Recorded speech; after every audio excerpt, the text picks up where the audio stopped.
In my opinion, the disclosure process is not going away.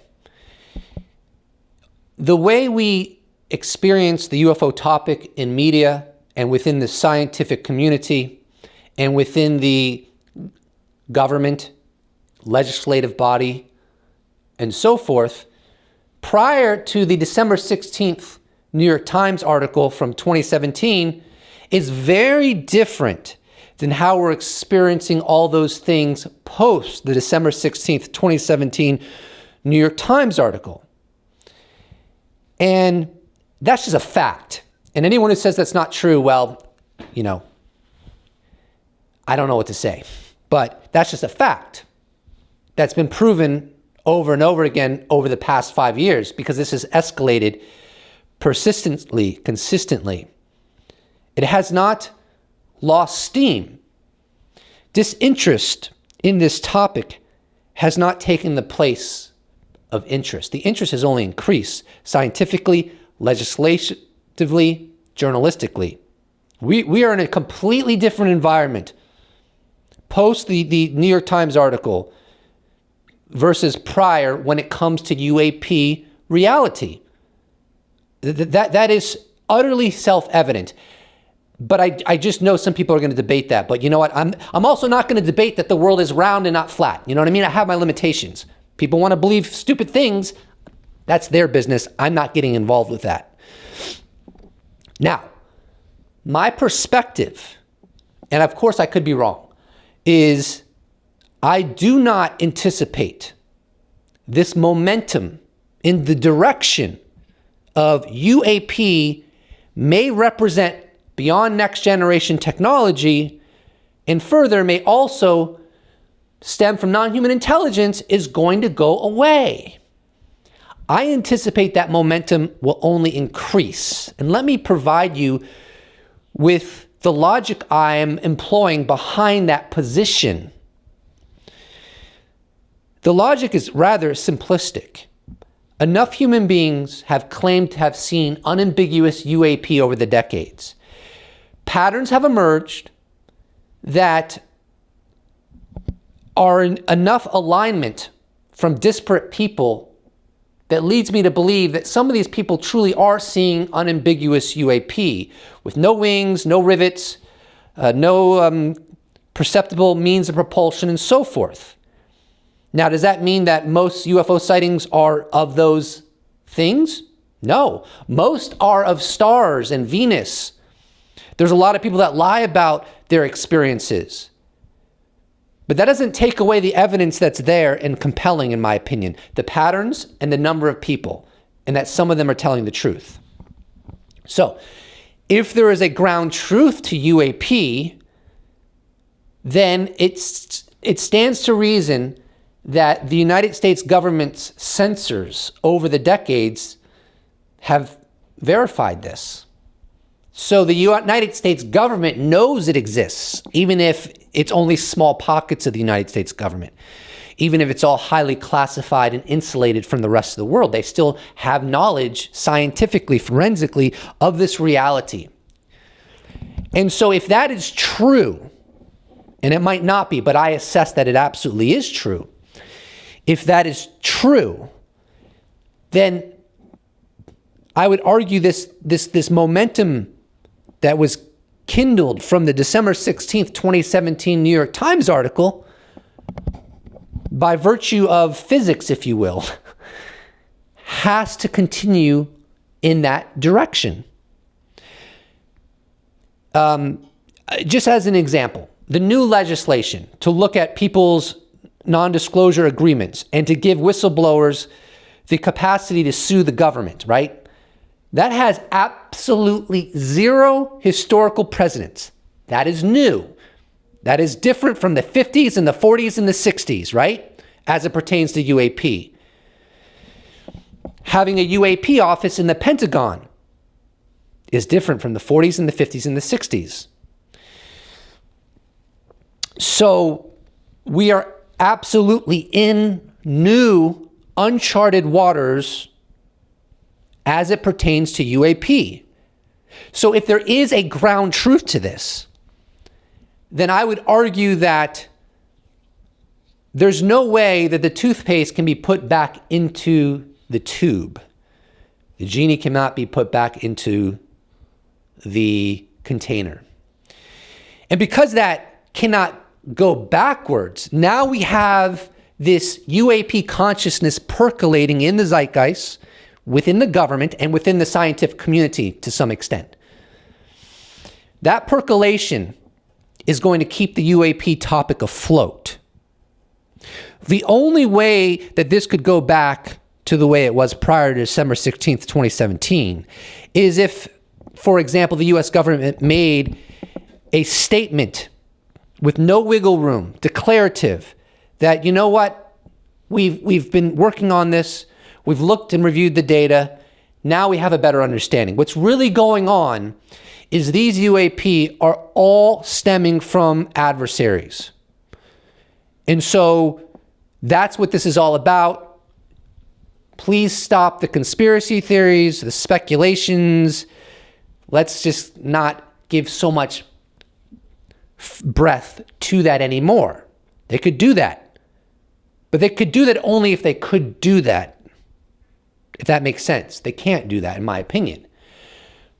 Because, for example, there are members of the United States Congress who've had classified briefings where they've seen higher fidelity data and have been told by those giving the briefings, we don't know what these things are. They outmaneuver our best technological capabilities. So this has been established. This has been ingrained in the human experience, partly through Congress. And so the government has already done too much.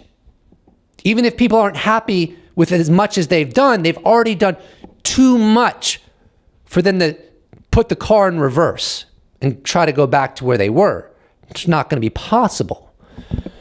So we are in uncharted waters.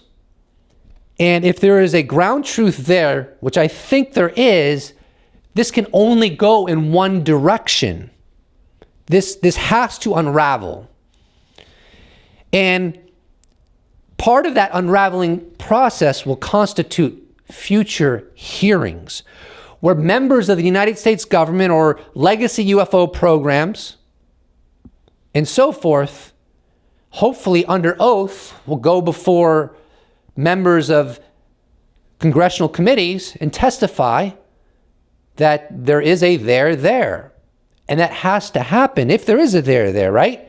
If there is a there, that narrative will continue to be propped up through things like UFO hearings. If there is a there, that narrative will continue to be propped up through the revelation of legacy UAP programs that have been highly funded and continue to this day.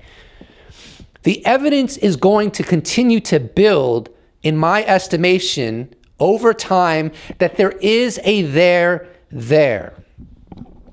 The future UFO reports, in my opinion, are going to support that. The rhetoric of the United States Congress, as we move forward into the next months, into the next years, is going to continue to support that, right?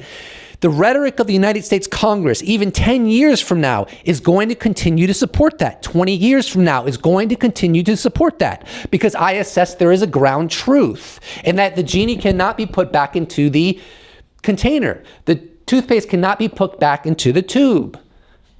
Right? The United States government cannot put the car in reverse. Not anymore. And you also have Avi Loeb of Harvard in the Galileo Project looking at this. You have technology getting better. Radar systems, military and otherwise. So we are on a trajectory for this to be further documented. We are going forward exponentially in acquiring better technology. If there's a there, it stands to reason that whatever's out there, these technological mysterious machines that are said to be in our skies and oceans, that will be further documented on a classified level, but also on an unclassified level. So the point I'm trying to drive home is, to me, the best test of this reality is where the narrative goes into the future. It would strain credulity to make the argument that there's nothing there, but from now until doomsday, the narrative is going to build that there is something there. That is not a good, viable argument, in my opinion. That's getting a little wacky for anyone that would contend that's what's going to happen. Logic and objectivity dictates that if there's no there needs or should be an implosion or a drawing back from this narrative. But that's the whole point of this video. I don't think that's going to happen. Like I said, with new hearings, people testifying about legacy UFO programs, and inevitably new videos getting released, new data getting released from the government, which I think is inevitable. It's just going in one direction.